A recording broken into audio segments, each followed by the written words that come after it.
speaking out after a neo-Nazi protest on a local overpass. The sheriff explaining her officers' actions and calling on lawmakers to take action and make it easier for them. WLWT News 5's Megan Mitchell is live with what she had to say today. Megan, about 30 minutes she took questions. A lot of people want answers here.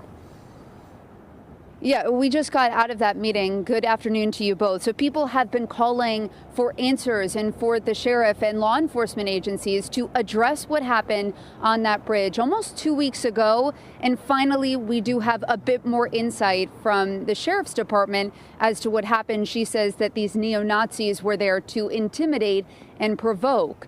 So there are multiple agencies involved. So we tried to ask what we could, specifically what the Hamilton County Sheriff's Department could answer as it revolves around Lincoln Heights.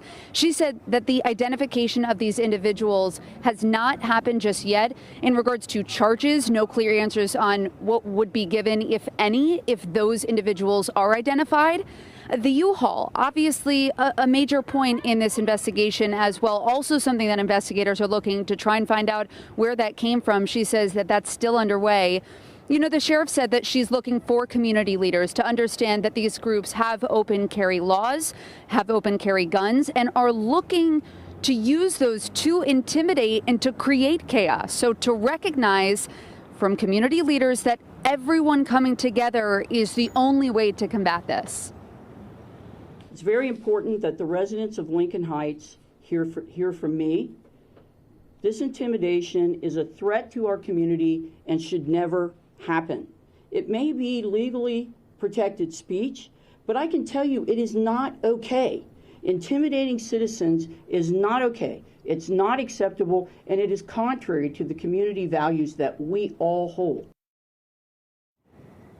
You know, the sheriff even going so far on that point to say that she believes that the Ohio legislature should create a law to perhaps criminalize the act of wearing masks to intimidate in these types of settings. Did receive some pushback on that from reporters saying how that could be implemented in a Republican legislature as Ohio in regards to perhaps BLM protests, in regards to some of the protests happening with Palestine as well. So that's just what we heard today. Of course, there's so much more that Todd Dykes will have later tonight as well. Reporting live here at the Justice Center, Megan Mitchell, WLWT News 5.